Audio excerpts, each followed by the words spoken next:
Good morning all of you. आज हम चर्चा करेंगे हिंदी के व्याकरण में। और हिंदी का बहुत ही महत्वपूर्ण टॉपिक होता है व्याकरण, इसलिए हमें हिंदी पढ़ने से पहले व्याकरण को जानना बहुत ही अति आवश्यक होता है। इसलिए हम चर्चा करेंगे व्याकरण की परिभाषा की। तो व्याकरण की परिभाषा क्या होता है गाइस, देखेंगे कि व्याकरण वह विधा है जिसके द्वारा हम किसी भी भाषा को शुद्ध रूप से लिखना, शुद्ध बोलना, लिखना, समझना आता है, उसे हम व्याकरण कहते हैं। और आगे हम चर्चा करेंगे कि व्याकरण के प्रकार कितने होते हैं। तो व्याकरण के प्रकार के बारे में चर्चा करेंगे। तो व्याकरण 3 प्रकार के होते हैं।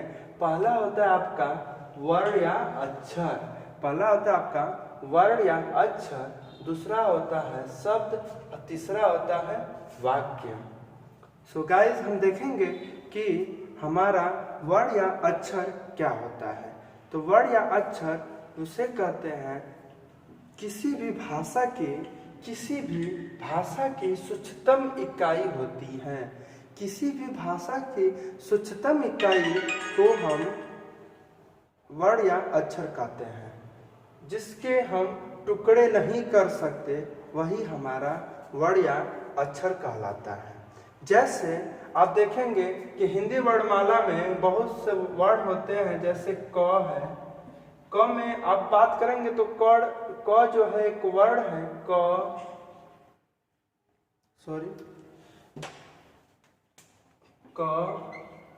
उसके बाद च, ज, क, च, ज, प, ट, इस तरह के जितने भी अक्षर हैं इसी को हम वर्ण कहते हैं। और हम चर्चा करेंगे कि शब्द किसे कहते हैं, जो हमारा दूसरा प्रकार है, व्याकरण का दूसरा प्रकार है। जो शब्द है, शब्द कहते किसे हैं, इसकी परिभाषा की हम बात करेंगे। तो जिस वर्णों के सार्थक समूह, अगर हम वर्णों के सार्थक समूह की चर्चा करेंगे तो वर्ण तो एक होगा नहीं। जब समूह कहा है तो समूह का मतलब होता है 2 या 2 से अधिक लोगों का आपस में मिलना, उसी को हम समूह कहते हैं। तो वर्णों के सार्थक समूह को शब्द कहते हैं। तो वर्ण कम से कम 2 होंगे। 2 या 2 से अधिक वर्णों के सार्थक समूह को हम शब्द कहते हैं। जैसे घ प्लस र, देखिए घ और र मिलकर क्या बना, घर। तो यह हमारा एक शब्द है। इसी तरह एक और एग्जाम्पल लेते हैं, जैसे शहर, जैसे है शहर। और हम देखेंगे कि किन किन वर्णों से मिलकर बना है। तो यह बना है स, उसके बाद ह, उसके बाद र। देखिए गाइस, हमने चर्चा किया था कि वर्ण किसे कहते हैं जिसके टुकड़े नहीं कर सकते। शब्द किसे कहते हैं, वर्णों के सार्थक समूह को हम वर्ण का शब्द कहते हैं। यहाँ पे वर्णों का सार्थक समूह तभी हो सकता है जब 2 या 2 से अधिक वर्ण हो और आपस में जुड़े हों। तो यहाँ पे देखिए, हमने देखा घ और र मिलकर बना है घर, स, ह, र मिलकर बना है शहर। इसी प्रकार गाइस हम देखेंगे हमारा अगला जो प्रकार है, तीसरा प्रकार वाक्य। वाक्य किसे कहते हैं, अगर हम इसकी परिभाषा की बात करेंगे तो 2 या 2 से अधिक सार्थक शब्दों के सार्थक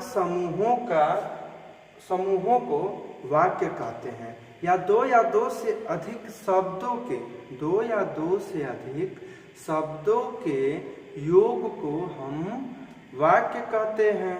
जैसे वह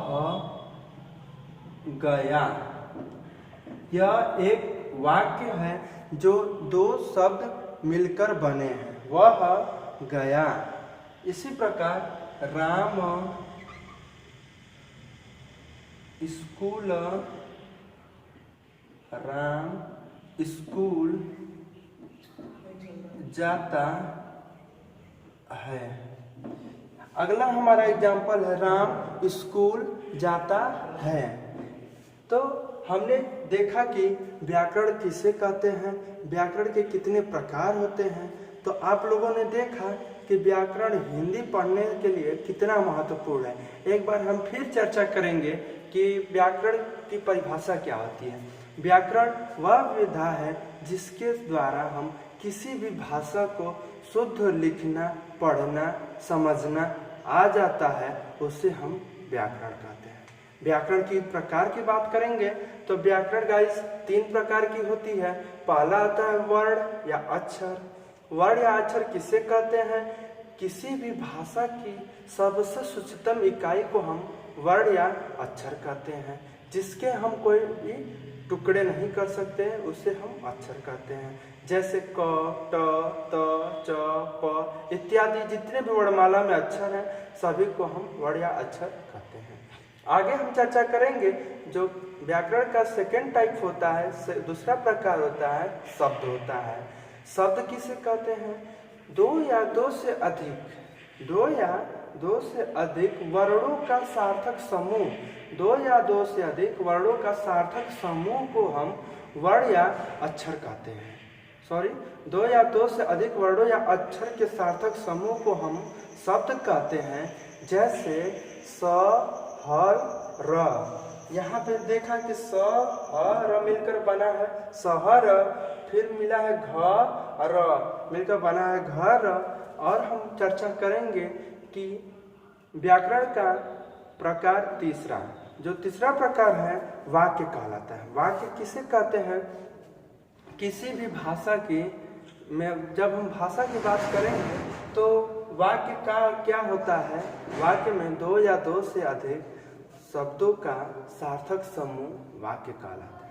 2 या 2 से अधिक सार्थक शब्दों के समूह को हम वाक्य कहते हैं। जैसे वह गया, वह स्कूल जाती है, राम स्कूल जाता है। इस प्रकार के जो वाक्य हैं वही आपके व्याकरण के प्रकार होते हैं।